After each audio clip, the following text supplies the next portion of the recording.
One. Hey, how's everybody doing today? And welcome to the next episode of Coffee Talk with Brohawk. And today, I'm really excited about this episode. I have Margaret Tsuji and Danielle Kovac with me from Leap2Digital. And on this episode, we're going to go ahead and find out a little bit more about Margaret and Danielle and the work that they do at Leap2. And ladies, with that, can you tell our viewers a little bit about yourself and what are you up to these days? Yeah, thanks, Mark. Thanks for having us on. So Danielle and I are co-founders of Leap2Digital. We are a boutique consulting firm helping our clients build and scale their digital customer service channels. So channels like live chat, chatbots, email, social. I always say if our clients have people doing this behind a keyboard and the customer is kind of doing this back, that's where we play.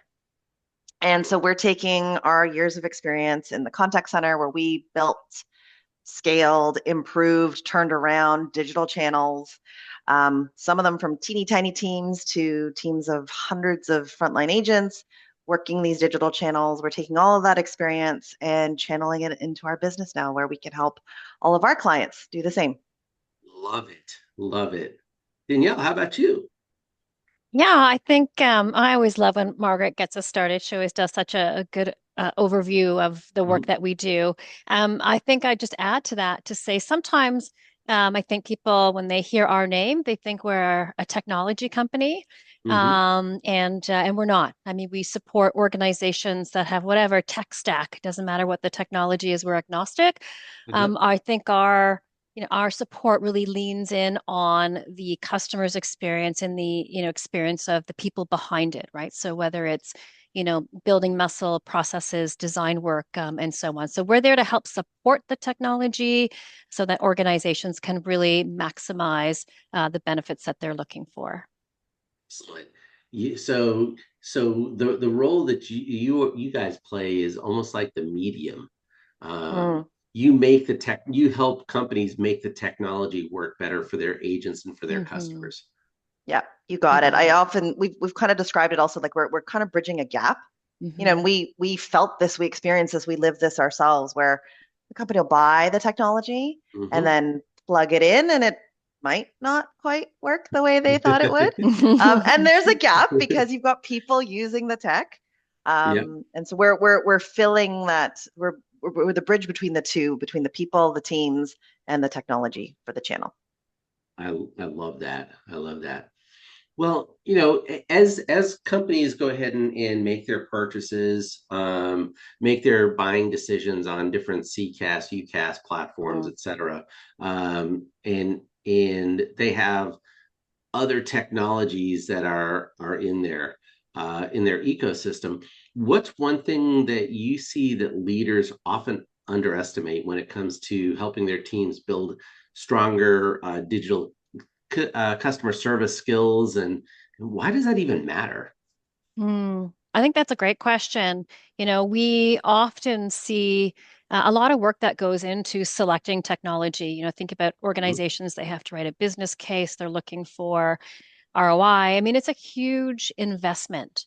Yeah. And then once they launch it, they deploy it, they're not necessarily getting the results that they had hoped for. They're not seeing the results that they had, included in their business case. So of course now you've got your executive team asking, what's going on? Hmm. Why are we not seeing this return?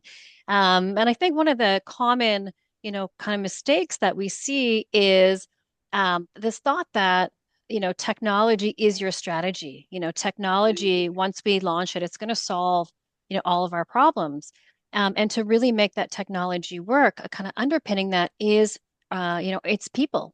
Whether that's your employees and how they can be part of that kind of change management process. We've worked for a couple of organizations where, we had frontline team members, customer service agents that were a part of helping write chatbot language, be a part of the testing and so on, to support it, to advocate for it, to encourage your customers to use the technology, whatever that technology may be. Your team, your employees play a critical role in that. And then making it easy for your customers to use because it's a human being behind, that experience. So, creating an experience where for your customer there's an easy out if they want to connect, let's say, with a human being and not necessarily stay in a self-serve type of experience. They can quickly eject from that experience and can connect with someone. So they're really in control. And so I think don't underestimate the importance that people play in the experience. Technology is there to augment an experience, but not replace the human beings in the experience. I think that would be one thing that I would suggest. Don't underestimate that. Margaret, do you want to add anything else onto that?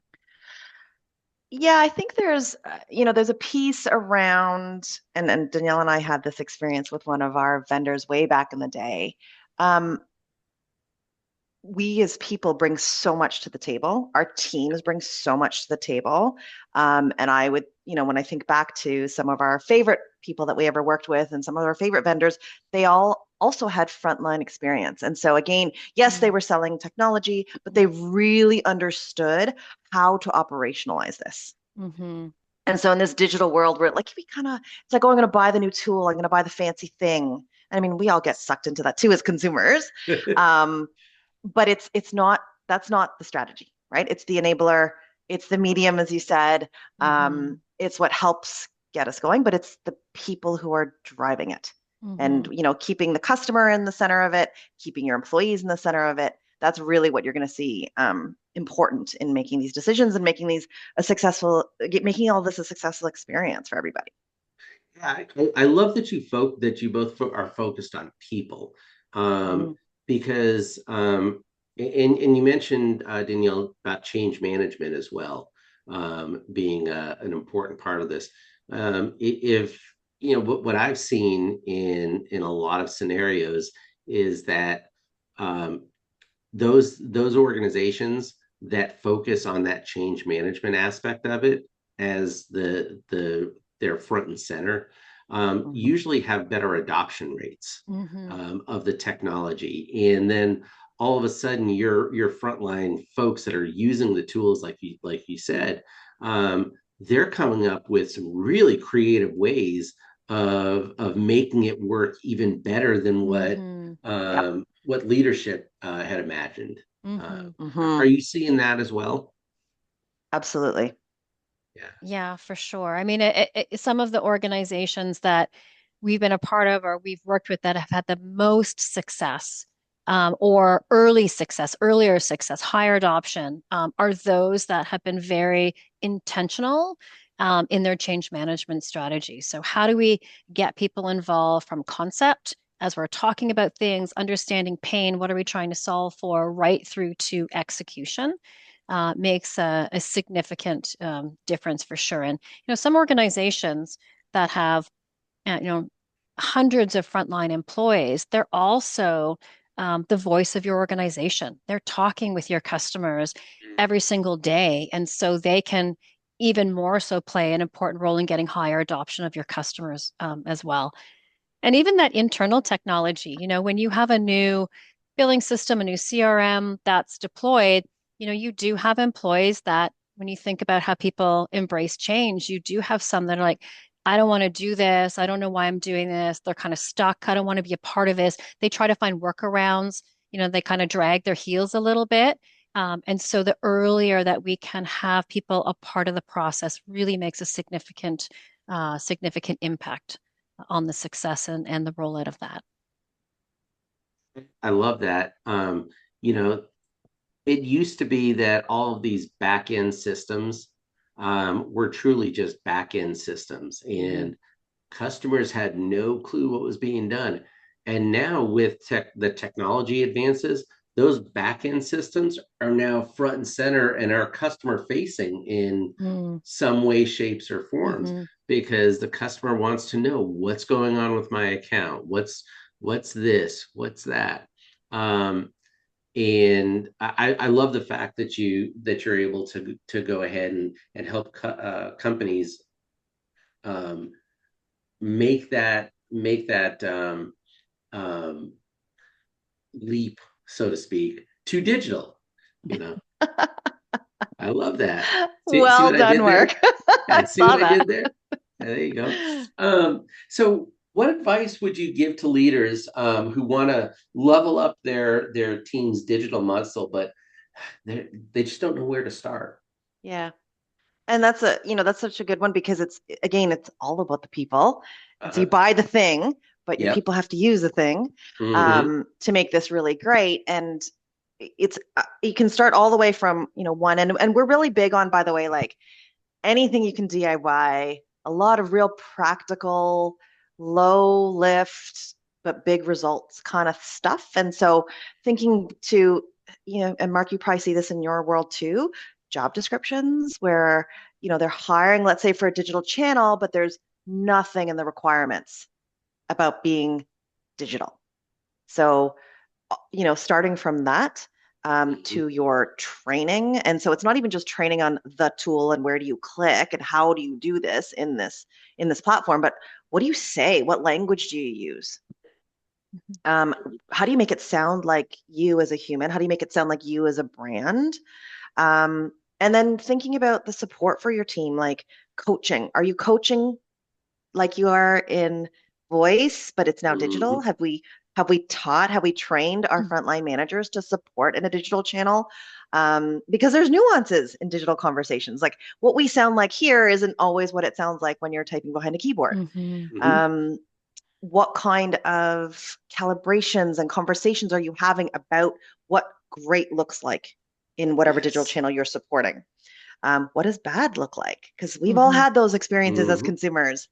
And then the other thing that we love to talk about, and we love to share with our clients, and this is in the sort of cheap and cheerful area here is, are you looking around? Are you going to other brands? Are you Hmm. interacting in their digital channels as a customer? Yes. And Danielle, I have a story from a very long time ago where we supported somebody who had never done live chat as a customer, even Mhm. though they were supporting a live chat team. And we're like, Hmm. oh, okay, maybe we need to try that out. So again, you can experience it. So you Hmm. can experience, okay, that was an awesome live chat experience with whatever brand, with whatever bill that I was trying to resolve. Yeah. And then you bring that back, and then you talk about it as a team, right? And Mhm. maybe every week or every month or whenever you have your regulars, what did great look like? Yes. Who can share a story of their experience as a customer? Who can share a Hmm. story of their experience that didn't go so well as a customer? And Mhm. think about that even with chatbots. Are we testing out other chatbot experiences when we are deploying a chatbot experience ourselves? Yes. Yes. Um, are you seeing that just as a follow-on, are you seeing companies boxing themselves into what they're looking for and not really understanding what the art of the possible is and what customer consumer not their customer but just consumer expectations and how they've evolved with the different digital channels, and you're able to go ahead and bring that into their Hmm. ecosystem because they're having difficulty, or maybe they're not having difficulty, but they're looking within their four walls and not really expanding out. Are you seeing that as well? Yeah, I think one thing that's really interesting that we're seeing, and probably more so over the past, I'm going to say 12 to 18 months, is there's a lot of conversation around AI. And so many organizations are, when we meet with them, when we have conversations, they want to, they want to fast forward. They have nothing in place today, and I'll use just a chatbot as an example.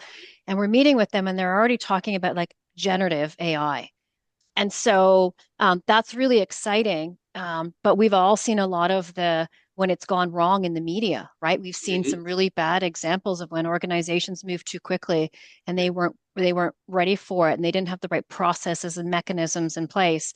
And there can be huge risk with it. And so for us, it's helping ground organizations in giving an appreciation that your customers are looking for answers and they're looking for support and they're looking to be helped. They're looking to be helped in a way, that is fast, that they can do on their own. But they have a quick way to connect with a person if and when needed. And so it doesn't need to be the latest and greatest or the most advanced AI that you're leading with. Customers are okay engaging with a rules-based, simple chatbot if it's Mhm. helpful. If it's an easy Mhm. journey for them to use, if they're getting the support and help that they need, and they have the ability to connect with someone, they're going to use it and they're going to continue to come back. So you'll see results. So I think for us, it's about just reminding organizations that um, don't move too quickly. Start with making small steps, get your customers comfortable as Mhm. well, get your employees comfortable, and then optimize it and build it and improve those experiences. And that's whether it's a digital channel. So don't try to be everywhere. Don't deploy every digital channel. You don't have to be in email, social, live Mhm. chat, and so on. You don't have to provide all of those options to your customers. So it's kind of lining that up. But I feel like the things went a little bit astray, where there's this excitement around AI. And I don't want to take away from that because there's tremendous benefits organizations can see from that. But again, to get that success, I would, would always say get the foundation in place. Get Yes. the basics in place, get your customers comfortable, involve them in that journey and your employees, and then scale from there. One of the things that I've heard, you know, folks talk about is, focus on AI. You focus your AI journey internally first before you look Hmm. externally. Hmm. Um, and and when you're proving out concepts internally, it leads to that better external Hmm. um, rollout, Hmm. for sure. Hmm. And are you seeing um, agents within companies, within organizations that you work with, um, wanting to really prove out the different AI concepts, with what the work that they do, and really aren't that concerned about the automation that may be more customer facing. Are you seeing some of that, or um, Yeah, I yeah? think it's if the employee sees the benefit, and again, Mhm. this kind of brings us back to change management we touched on a little bit earlier. Yeah. The more open and transparent organizations are Mhm. um, in kind of sharing the overall goal, what's the purpose, what are we trying to solve here, elevating internal acumen, new the advancements that we're seeing that are happening very quickly. Organizations don't often have the right skill set internally, whether that's like deploying tech, whether that's creating, new digital experiences, whatever that may look like. And so, fundamentally remembering we got to elevate internal expertise here, whether that's hiring and bringing in skill set, whether that's being more intentional in training and support that's put in place. And so I think, from what we've seen, um, organizations, often we hear organizations are like, well, kind of shying away from this because we're worried people think they're going to lose their job, right? And so taking a few steps back and helping understand with your team, you know, what are examples of, calls, emails, things that you get today that that information's on our website, Yeah. like that's busying you up, and kind of helping identify the benefits to the employee in alleviating some of those like high volume pressures, getting some breather time, whether it's in between calls, chats, and so on. There are many benefits for employees, along with making investments to their tool set that make their job easier. So it's not just about the customer, but whether it's a knowledge base and how to make that easier to surface up answers so that there's this sort of view that the organization is investing in their role as much as we are in the external customer, I think is really, really important. And avoiding things like when I hear this, it makes me cringe sometimes, when we hear, oh, well, we're going to take away all the easier work. So then you're left with the complicated. Well, sorry, what's great about that? When I hear that, I'm like, that's not beneficial for me as an employee. If anything, I'm thinking you're making my job tougher and I'm going to get excited. about that. No, so it's spending the time, spending more time being more intentional and being upfront. And hey, we're going to learn from this. You're part of the process. We want your feedback. We invite you to, to join us on this journey. All really important elements. That actually sounds like a pretty common mistake you're seeing organizations make when they're trying to implement new digital tools. They're not investing in their people, Hmm. helping them level up. Mhm. You know, when it um, at the time that it matters, Hmm. at that concept phase. Um, is that one way that you can help companies become over dependent on the tech itself and really bring in that human component? Yeah, for sure. For sure. I think uh there's as we touched on a little bit earlier, there's such an important role that your people can play when you're deploying new technology. Whether it is, we use the example I shared, one organization we were a part of, we had frontline customer service agents that were part of the chatbot experience. So when we were mining the data, when we were looking for, places the chatbot, wasn't successful in helping a customer, places that the customer was escalating to an agent for support, we had those that support customers every single day going through the conversation logs with us to say, oh, well, I don't say it like this, or, oh, we missed Mhm. the chatbot missed a step here. And if we add that in, so they were part of that process. So it was really about how do we improve and optimize using the expertise that we already have in place with our team. You know, I think the customer service role is one of the most difficult roles in any organization, and I feel that they're also incredibly knowledgeable. I know, Margaret, where we've worked in the past before, that was a go-to place for many departments when they were hiring because there's such tremendous expertise, within that team in terms of tools and customer feedback and insights as well. So definitely leveraging people in that way, along with not forgetting about empathy. There are so many digital experiences, and I mean, Mark, you might have experienced this yourself as a customer, whether you're chatting with an organization that it feels like very robotic, and you're not sure, is this a person? Is this a chatbot? Because you haven't told me. I don't know. It's not Mhm. branded as like a chatbot or, a virtual assistant, and so you're kind of left confused. So, not underestimating those things. So making sure it's clear for customers, it's a person, it's not a person.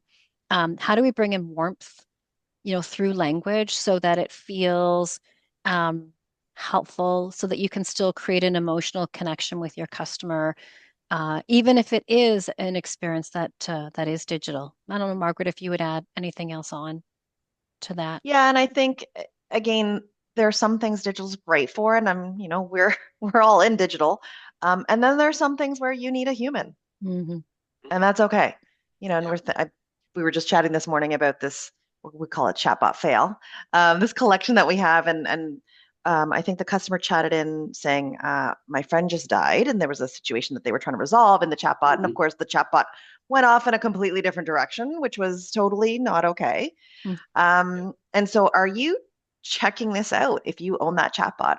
Hmm. Do you have your front line Mhm. telling you, hey, these are the kinds of things we hear from our customers and these are the things we would say? I'm not saying you shouldn't use your chatbot there, but you don't necessarily know that these things are happening if you're not keeping an eye on things too. You kind of like some people kind of like set it and forget it, right? They Hmm. just flip the switch and walk away, and Mhm. that's not how it goes. Yeah. When you're talking about empathy just a moment ago as well, I'm going to date myself here. The thing that popped into my head was, remember when people used cassette tapes, um, Yes. and then there was that commercial, is it live or is it Memorex? Mm, Um, and you don't want to sound like Memorex. hmm. Right? You want Hmm. your digital experience to sound live, sound like you're talking to a live agent, have some of the mannerisms, but be more efficient with getting the customer the information they need. Mhm. And as a So customer, Mark, I mean, like I want to know if I'm yeah, dealing with a chatbot. Hmm. hmm I'm not yeah, offended if I'm dealing with a chatbot, but I yeah, just want to know. Hmm. I hmm would rather not guess. yeah.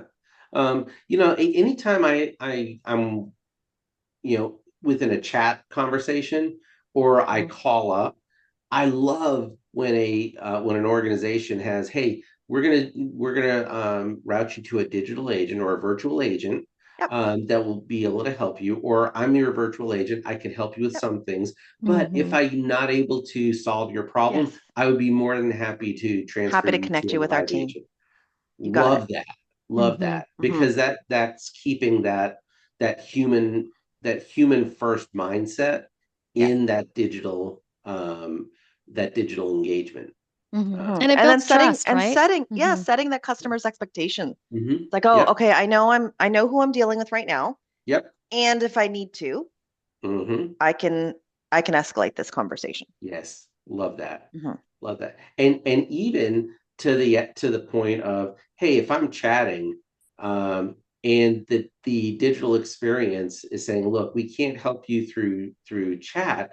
Let me transfer you for a phone call with a live agent. Hmm. Hmm. Yep. Um, Yep. do you have a phone number that we can call you on Hmm. and set up that conversation? Hmm. Oh my gosh, what a what a great use Hmm. of the channels that the customer Yeah.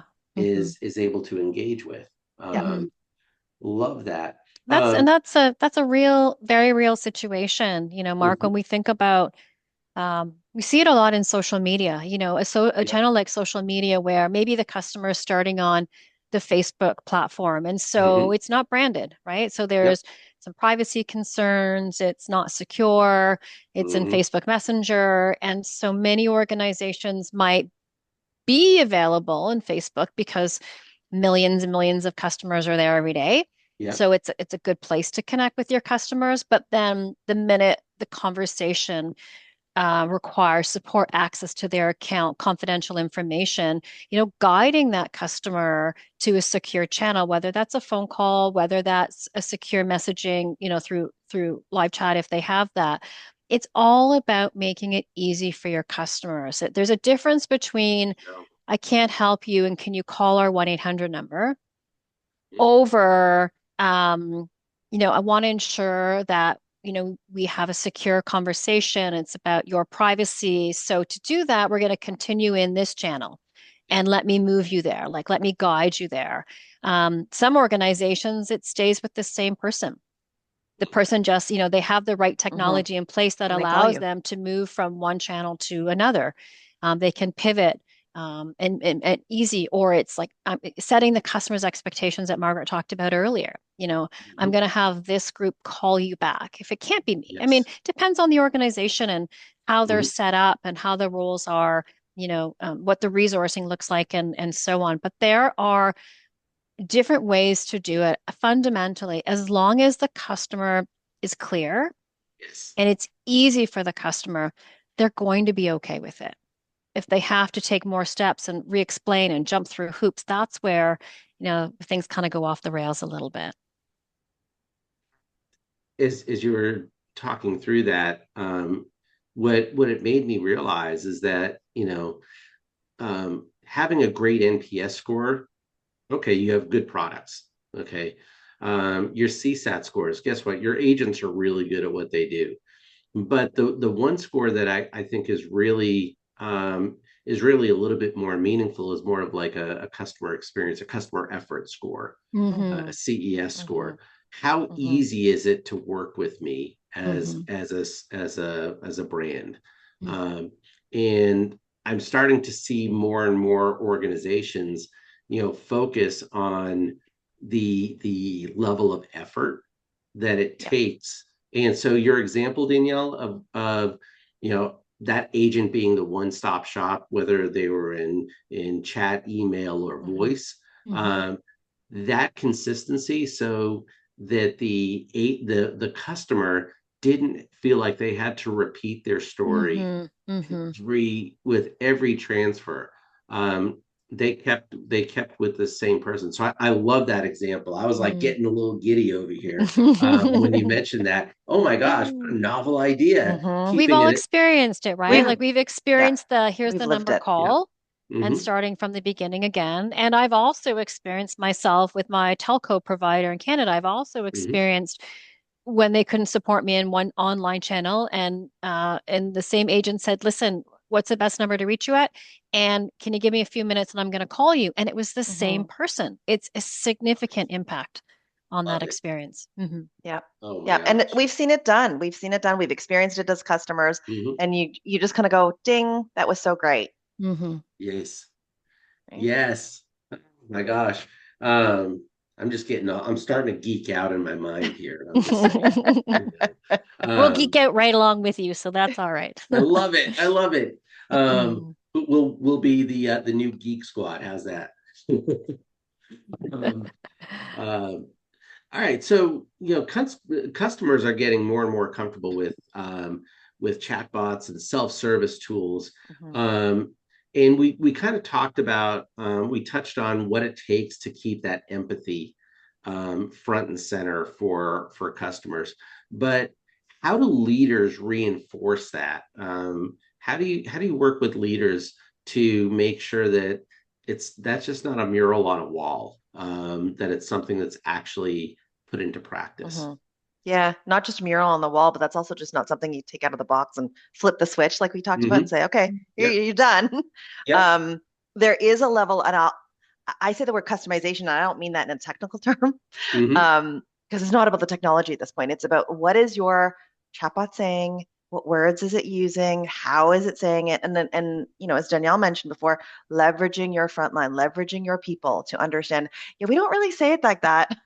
And Hmm. or that's not really what the customer means, Yeah. right? Again, Hmm. because there's a Hmm. language piece involved here. And sometimes that translation, when you're dealing with the machine, doesn't quite make it all the way over the line.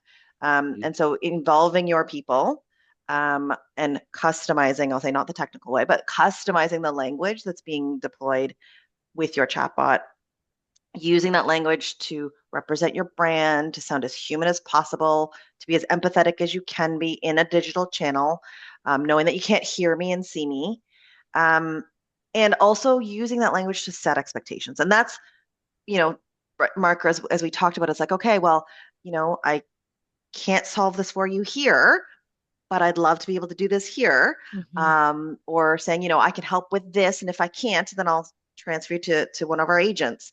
Um, Really kind of easy ways to do this. It's a few words, really, is what we're talking Hmm. about. But you got to take that step um, to take that out of the box thing Mhm. and make it feel and sound a little more human. Yes, that's awesome. So as you're helping customers deploy these new tools, and you're infusing these tools with empathy and out of the box thinking, and the agents, are becoming more adopted. Um, you know, what are some of the ways, especially with tight budgets? Because what's the first thing that gets cut when Mm. when Hmm. during budget season? Training, development, Yep. you know, Yep. um, headcount in some cases. Um, but what are some creative ways that leaders can build frontline skills Hmm. um, to always keep their frontline agents um, front and center of changing waves? Uh, Hmm. Hmm. I think you really called out something important, Mark, that um, budgets are important. And in our experience, the majority of the funding goes to the investment in the technology or building out the digital experience. And then afterwards, this realization of, well, what do we have left to bring along our people?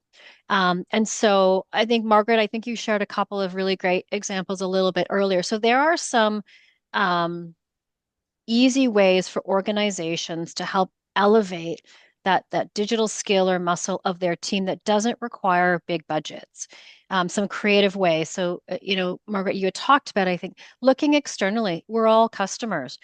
If you're supporting in a digital channel, or you're trying to learn more about chatbots, well, go out and play around with some and then come back and let's talk about it. And what was great about the experience and what worked and what was engaging? What language did you notice that you were like, yeah, I feel really connected? Or what was robotic and stilted? Like, what do we want to avoid? So, that costs nothing. You're a customer today, you're going to reach out to your telecom provider, your internet, whatever the case happens to be. And Mhm. so sharing that, learning from some of your really comfortable performers. Those that you think are doing well in digital, let's say it's live chat, well, what are they doing that's so well? One of these mistakes we see happen, unfortunately, is organizations feel that their best phone agents are also going to be their best digital agents. Yeah. And that's not always the case. And it's not always the case, not because they're not good people, but it's because there are nuances in the experience. In live chat, for example, or social, often I'm supporting more than one customer at the same time. So Mhm. now imagine I have two different billing accounts open and two different, I've got knowledge base on this, and then I've got two chat conversations. So there's this technical proficiency of navigating. We Yes. can't hear like we are today. I mean, I can see you, we're nodding, there's body language, I can hear Mhm. you, there's intonation. That's all absence in digital. All you have are words. And so this ability to read between the lines, understand customer context, try to figure it out. The customer can't hear me, so I need to let them know, hey, listen, I am working on your account.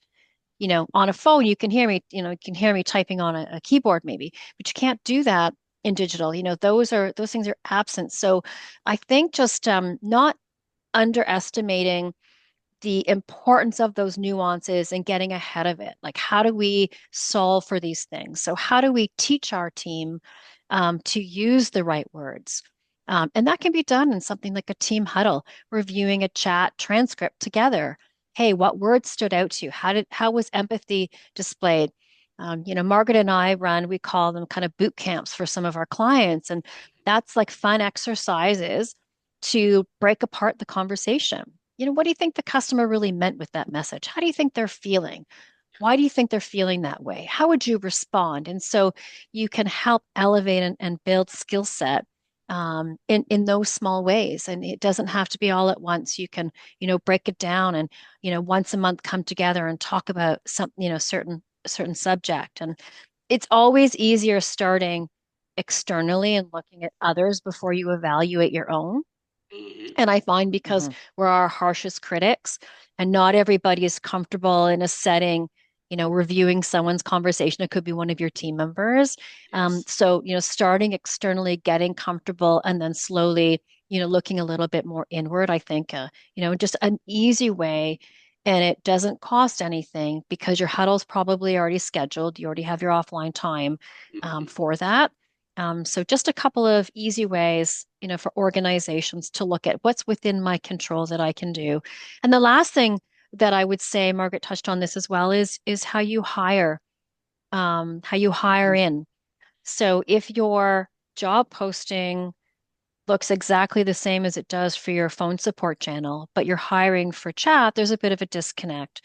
If you're asking the same interview questions and if you're not looking for some of the same red flags, if you're asking somebody, hey, tell me about, the way that you like to get help as a customer, and they're telling you, oh, I call all the time, oh, I hate chatbots and so on, and you're hiring them for a digital role, but there might be a bit of a disconnect there. Maybe they're not the right fit for that channel if they don't believe in it. That's okay. You're just kind of getting ahead of it. And then testing. Testing doesn't have to be buying a software program. We use Teams in our daily lives.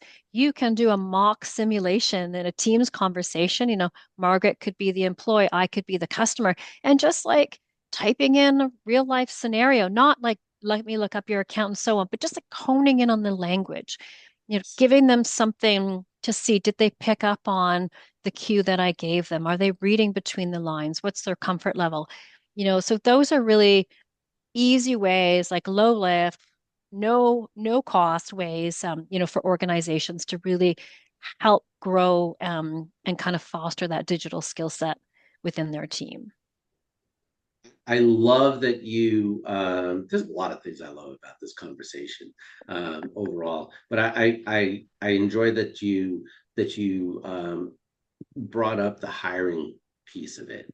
Um, I had a rep years ago that would irritate customers when he spoke to them on the phone. Mm, Um, and so rather than reassigning them to go find something new, we chose, hey, let's go ahead and bring them over to the email side of things, because knowledge wise, he understood all the processes and hmm hmm protocols and all the blah blah blahs, technical term there, all the blah blah hmm blahs um, that that the customer needed to know, um, but just his mannerisms and how he interacted with people in stressful situations, which hmm was Yep. usually during voice, wasn't the right fit for him. hmm Mhm. Brought him over, had him work solely on the email channel, killed it, Yeah. absolutely killed it. Yeah. Yeah. And so understanding the personas that you need when hiring for different roles. And I love the fact that you guys have touched on, and someone that works in a digital channel may not necessarily be the best for a voice channel, hmm and vice Yep. versa. Yep. So really understanding the It's a people in your different skill organization. set, Yep, different skill 100%. set, different personality, Mm-hmm. different interest, Yep. for sure. hmm I mean, I'm going to want a game somebody with a gamer background to work in my chat world, because that's the world that they probably live in and feel more Hmm. comfortable in hmm communicating with people. hmm So anyway, that we can get into a whole bunch of conversation about like the tools that are out there and whatnot, and tools that I work with, tools that you work with, to go ahead and make sure that you have the hmm right fit for the right position and whatnot. But we're getting towards the end here. And before we get to the speed round or the focus round, I wanted to ask you both this question. Um, and you both have had great uh, success over your professional careers. Um, and I'm interested in learning your thoughts about this. So it's a fill in the blank. Um, at this stage in my career, I wish I could go back in time and tell my younger self blank. And how would that have helped you navigate your career differently? I'll go first. Or Danielle, Okay. do you want to go? No, go ahead. I would tell myself, I would tell my younger self to figure out your superpower early Mm-hmm. and lean into it. Mm. Love that. Love that. And what is your superpower? Oh, for me, it's curiosity and asking questions. hmm Yes. You Mhm. are Love very good at that. it. Yeah, for sure, for sure. I think I would tell my younger self to listen to my gut. Mm-hmm. That more often than not, my instincts are right. Mm-hmm. Um, and um, and to stay true to myself. So I think early in my career, I was easily influenced by people I worked with, that had progressed in their career, and I thought their way of leading was the right way, even if it was very different than myself. So I learned later in my career that I work best being vulnerable, being open, connecting with my team on a very human level first. And some of the best results as a team we delivered together because at the core there is such trust.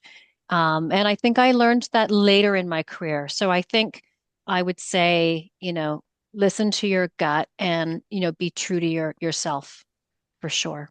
hmm Uh, I'll ask this question just because we're amongst friends.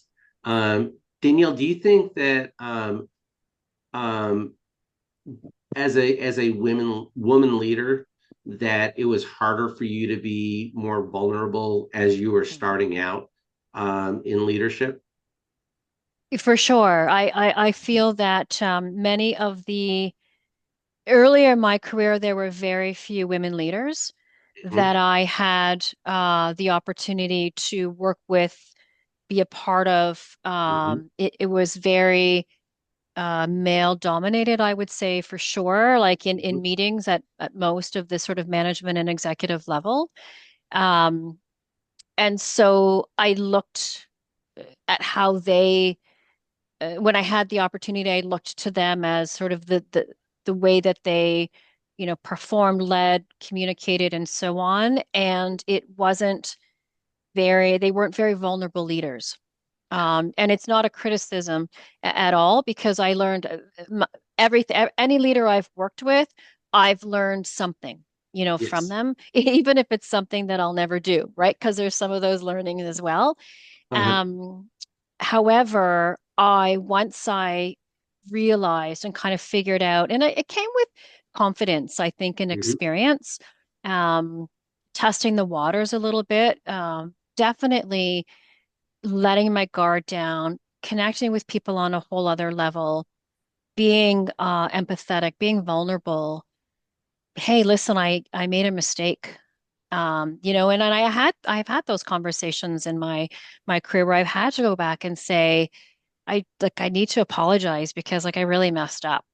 And I'm really sorry about that. And being it has to be genuine, right? It has to come from a sincere place, not like I read it in a book and it said I should say these things, but because people are like we're smart, like we know, if someone's being genuine about it, or if they're like, oh, I better just apologize because, you know, I read in a book that if I do that, it's a good way to show my vulnerability. Like it has to be genuine and sincere. But it was a struggle more so earlier in my career. And I think I just didn't know like the right way to do that. Certainly later in my career, and even now, like with Margaret and I, and working with our clients and so on, I would be probably you would describe me as a vulnerable leader, and that is me, and I'm comfortable in that space. It feels right, and it's accepted. Like there's just such high trust that I realize it's important for me to be who I am, and not to shy away from that. And it opens up the doors for those around you to Yes. feel comfortable too, like to realize, oh, I can be vulnerable as well, and like how powerful that really can be. And Always I got to think you be spend so your much more authentic you. effort. I think you spend so much more Mm, effort being something you're not, Yep. yeah. Yep. right? I know I probably felt that and did that a lot early in my career, Yeah. and probably Mm, wasn't the best use of my energy back then. hmm It's always best when you can be the authentic you, Hmm. any chance you get. Yep. So, um, well, we're in the focus round, so we're in the home stretch here. So, what are and what are three takeaways from today's conversation that you would want people watching this video to remember and take away? A big one for me would be the piece around technology not being your strategy and really being the enabler. And Okay. so, yeah, we know that the money goes to the technology. All seen that. But there's a big focus, keep your eye on the people, both your hmm customers and your employees. And that's how you're going to build a successful channel. Excellent. I think one more would be you don't have to have a big budget to make a real impact to your experience. So, look for some of those ways that we suggested, like start bringing some of that into the way that you support your team, and you can make a meaningful impact on your customers' experience and your employees' experience. And it's not going to cost you a lot of money. I think that would be another one. Hmm. And the third, Mm. I mean, we might have a tie on this. I don't know, Danielle. Um, the third piece for me would be all around empathy hmm and keeping things real and human. Yeah. That's how Yeah. you're building the connections. Your customers want that, even though it's self-serve, even though it's Hmm. digital, even Yep. though it's online, doesn't mean it needs to feel robotic or transactional. Yeah, that's a good one. Hmm. For me, one of the things that I heard from y'all is get out of your own four walls. You know, Mm, Yeah, big one. experience Hmm. the technology that you want to bring in to see how others are doing it. And I absolutely love that. That is a takeaway Yeah, for myself. So, yeah. so what fact about Margaret and Danielle would people be surprised to learn about? For me, I have a fake birthday. Fake birthday. Fake birthday, a birthday that I thought was my real birthday until I started grade three. Ah, Yeah, okay. that's such a Excellent. good one. That's such a good one. kind of unique. Um, I know one thing, you know that icebreaker, two truths and a lie. I don't know if Yep. you've ever done that. Mhm. Yep. Well, one of my go-tos, and this is like this will resonate with uh, more people within my home province. Uh-huh. But we have a zoo here, and Okay. at the zoo, there used to be this ride called the monorail ride, which would drive you through the animal exhibits and whatever. Uh-huh. Anyways, one of my first jobs was I drove the monorail at the Toronto Zoo. And Nice. people are always, I always find that quite, it doesn't run anymore, so it kind of dates It me was a the little bit, coolest ride. The but coolest ride. it was like a fun job. And so it's an interesting fact about me. People are kind of surprised by. And it's fun though. It's a fun one for sure. Mhm. I want to say back when I was growing up, I may have that resonates. I want to say that I was at the Toronto Zoo at some Hmm. point and we did the train, the monorail that went That Yes. around. Danielle might have been So driving your you train. There might you have been go. driving it. So, so, all right. So what's your go-to tactic for unwinding after a stressful day? I think Margaret and I have similar ones. Similar ones. And I think it's all fair to also say here, we don't have a lot of stressful days like we used to. So I'll take that, right? I think Yeah. Yes. that's a real reason we've started our company and been working together. It's been really quite enjoyable. Um, my go-to, if I do have a stressful day, is really just to get out and Hmm. go for a walk. Yeah. Me Hmm. too. I love walking. If I can get to the forest for a hike, even better. There's something about just being in nature, the smell in the forest, how it feels when you're walking on the trail, but definitely walking for sure. Love that. Yeah, unfortunately, the trails here in Texas, you may encounter like a rattlesnake or something. So, so Yes. Yeah, there's I different things would not here in encourage Ontario, that not the here. rattlesnake, but Yeah. the nice Other deer, creatures. Yes. I haven't run into a bear yet, but they're definitely very, very much in the area for sure. Yeah. So, next to last question. What's one thing personally and professionally you want to accomplish in 2026? It's funny given that we're talking about digital, but I have been working on personally being more present with my family, staying off my phone, Mm, especially after hours, um, staying out of social media, ironic given what we do, but specifically when I'm around my kids. Excellent. that's so good. Yeah. Hmm. I'm very close to being, my husband and I are very close to being empty nesters. And Congrats. so, yeah, I'm not sure. I'm still kind of struggling with it a little bit. But that said, we for sure are really focused, both of us, on, as Margaret talked about, being more present with our kids, but also we're planning a trip this summer. And I kind of think it'll be our last big trip all of us together. And so for me, I'm really focused on like how do I make it the best? How do I involve them in the planning and so on, so that everybody gets to do what they want to do, and really to make some really great memories. So that would be a personal one. And then I think professionally, just building our networks a little bit more and like real connections, not just like I met connecting with you on LinkedIn. So something I started doing really towards the end of last year, more purposefully, intentionally, is if I connect with someone on LinkedIn, then like, hey, can we grab a virtual coffee? Like, can I get to know you more than just a Mhm. connection? So, and it's not always comfortable for me. Like, I go to conferences and I'm still a bit awkward walking up to strangers, admittedly, but I really want to challenge myself that way to really build more genuine connections with people. So challenge myself a bit more that way. How's this, Danielle?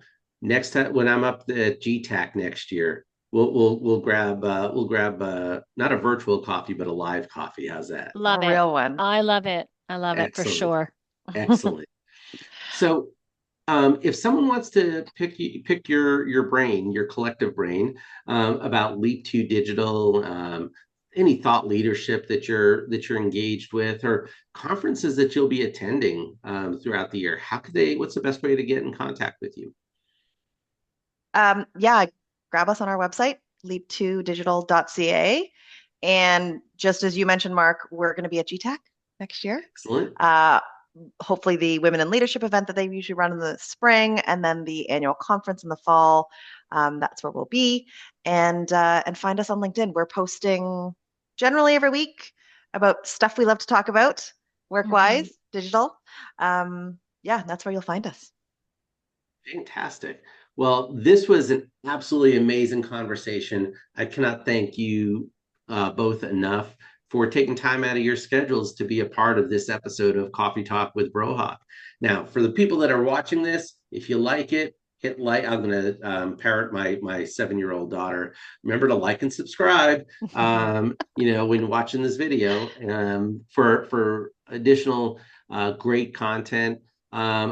In addition to going to their website, if you'd like um, uh, an introduction with Margaret and Danielle, I'd be more than happy to facilitate that as well. Um, and love this conversation. We dove into a lot of stuff here, and thank you both very much for taking part in this episode of Coffee Talk with Brohawk. Thank you so much, Mark. Thanks for having us. Thank Appreciate you it. all. Have a great rest of your day and an amazing 2026. You too. Thank you.